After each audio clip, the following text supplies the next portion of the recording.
So the machine we have behind us is a 1908 Dolbeer steam logging machine, and its purpose was to pull logs through the forest so that they'd eventually be transported to the sawmill.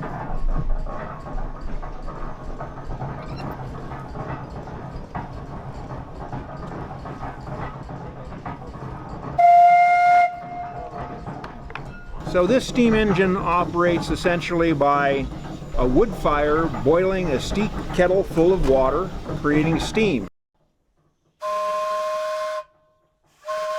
It carries a variety of whistles on it, but back in the day really it only had one whistle for purposes of communication within the forest.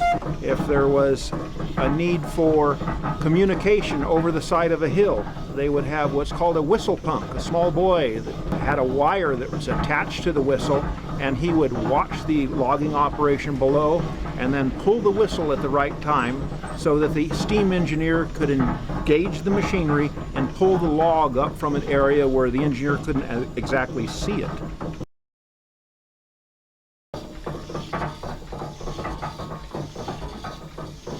So what we will be doing is a demonstration of how this machine actually moved logs through the forest.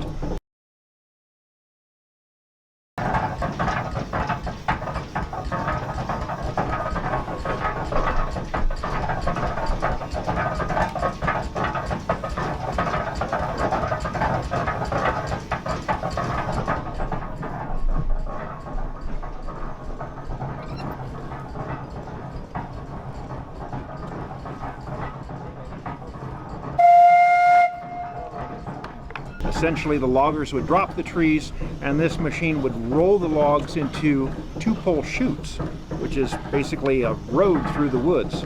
They would drag these logs through the woods, eventually dumping them into Shaver Lake. It would be gathered up by the steamboat, the Michigan, transported over to the sawmill.